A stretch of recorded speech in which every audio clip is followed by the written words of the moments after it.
Hey, shalom everyone. This is Amir Tsarfati. I'm finally able to speak to you on video.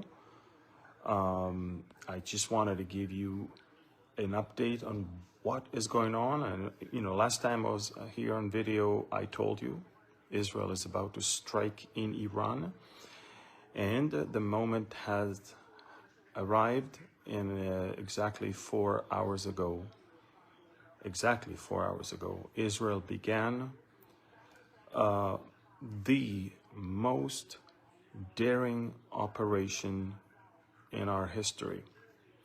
And the reason is we attacked in Iran, in Tehran, in all across Iran, in waves of attacks that are not over yet, in synchronization between fighter jets, fighters on the ground, drones, refueling planes, reconnaissance planes. This is an operation we've been planning and exercising for many, many years. And it began with the first blow at 2:58 a.m. Now it's 7 a.m. So, it's 4 hours ago. It all started. 2:58, so 3 a.m. basically. The sirens went off all across Israel to let the Israelis know that there is a war. Now, it's not that rockets were launched. We didn't have to run to protected areas because of rocket launch, but we were told basically in the most efficient way, stay tuned, a war just broke out with Iran, and you have to be careful and don't leave the house, stay next to protected areas. So the entire family ran to the bomb shelter, of course, and then we were updated. Now, by the way, while I'm talking to you, we might have sirens going off if the Iranians will start shooting. But let me explain what happened, okay? Because a lot of people don't understand what happened. So over the last few days, if you were following me on social media, especially on Telegram, you knew that the chatter about an Israeli strike, was through the roof. A strike is imminent, a strike is coming, a strike is coming. And then through this whole thing, the Iranians basically said, a dog that barks will not bite, basically. In other words, they're just talking, and it's a bluff. And this whole thing is just to put pressure on us for the coming round of talks between America and them. So the Iranians did not buy this, which exactly what we wanted them. We wanted them to think that this is all bluff. And they did think it's all bluff. That's the thing. Now, and then came the other diversion operation, which is the Americans said, we're going to have another round of talks this coming Sunday in Muscat in Oman. And we hope that we'll reach a deal. During that time, Israel hosted the Argentinian president. Everything looked like business as usual. The Prime Minister Netanyahu took him to the Western Wall, and Javier Milei gave a very celebratory speech at the Knesset. Everything was business as usual. And that was yesterday. So the Iranians are now convinced that if anything will ever happen, it cannot happen before Sunday or Monday. And this is why the generals, the commanders, did not find a secure place. They slept in their army bases, but not under the ground or anything. And at 2:58, Israel began targeted strikes on the residences of the chief of staff of the Iranian military, the head of the emergency operations in Iran, which is basically the commander of all forces once there is a war. We took him out as well.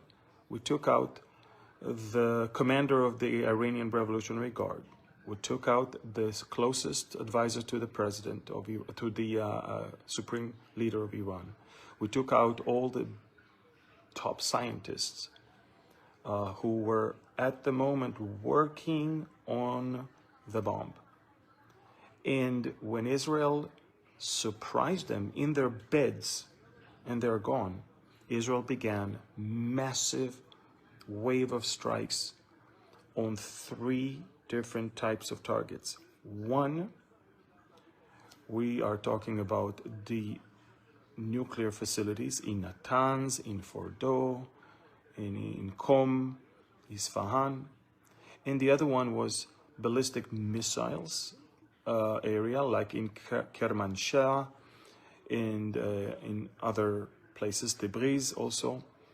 And we're also hitting some critical infrastructures as well. We already finished 4 waves of strikes, and now we're engaged in getting the 5th one.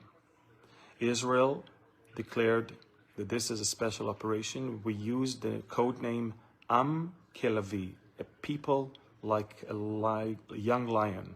This is taken from what Balaam said in Numbers 23, verse 24.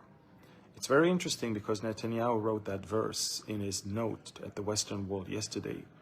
No one imagined that's going to be the name of a military operation.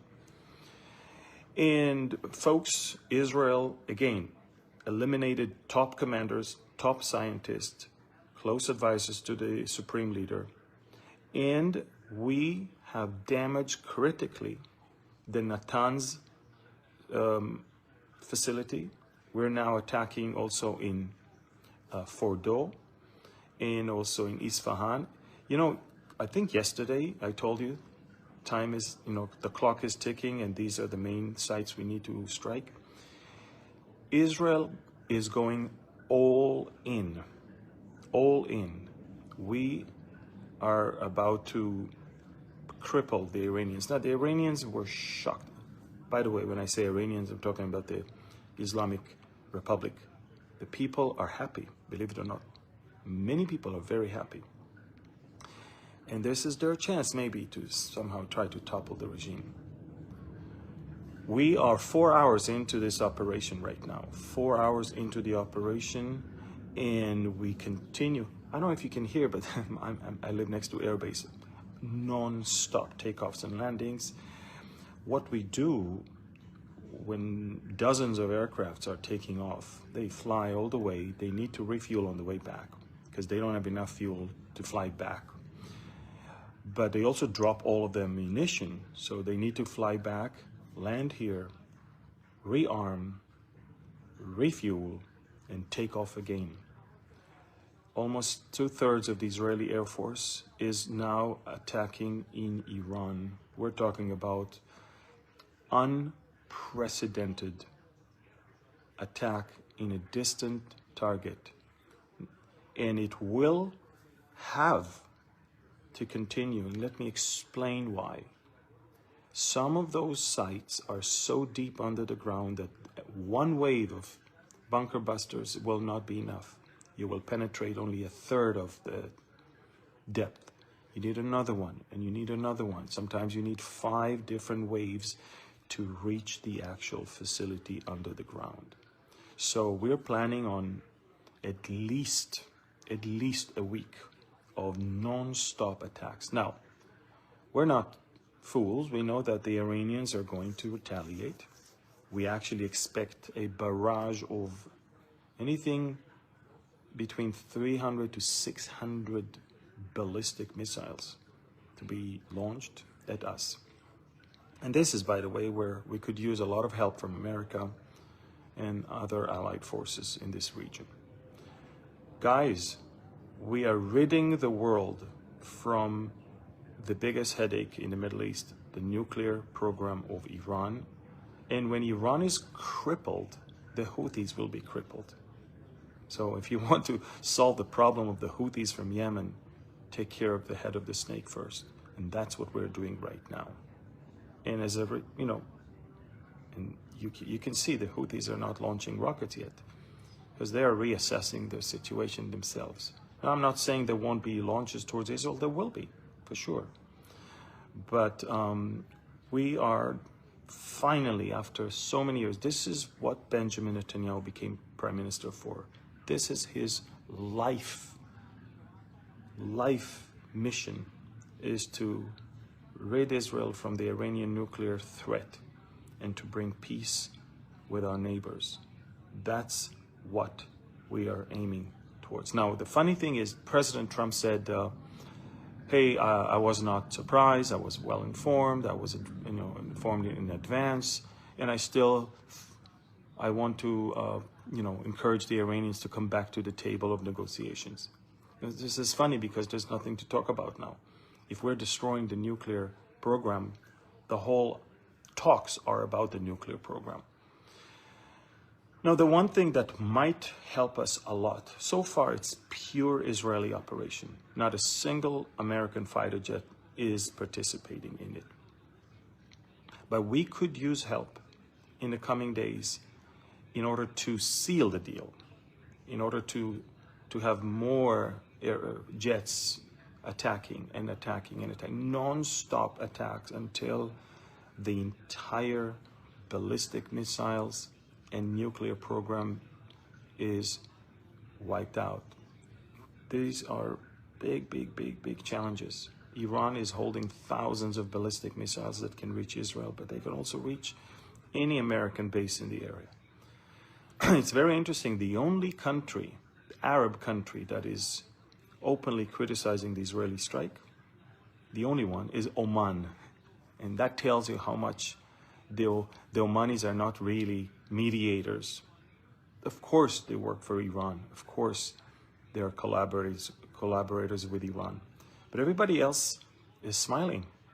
Finally, for the Saudis, Emiratis, the Bahrainis, even the Qataris, I don't know. But finally, the Shiite monster is not anymore that much of a big deal. For many years I've been teaching Bible prophecy, and for many years I've been teaching that Iran will not strike or come against Israel all alone, because it won't be able to. It might retaliate now, but Iran will have to wait until there is a bigger coalition led by Russia with Turkey, and that's the Ezekiel war, and that's when Persia will join and try to avenge what we see right now. So, unbelievable thing. For 4 hours, I'm glued to the news, and I report news. I don't know if you're not on my Telegram channel, you really need to be. I have unbelievable videos, maps and photos and information about everything that is going on. You need to go there. I've got 610,000 subscribers, maybe more. I have blue check mark, so don't follow the fake channels that bear my name, because it's not me. And I'll keep you posted, folks. But it's unbelievable what's going on here. Now, of course, we're in full synchronization with the U.S. Netanyahu and Trump are fully coordinated. All the fake news of the liberal progressive left, as if there is some sort of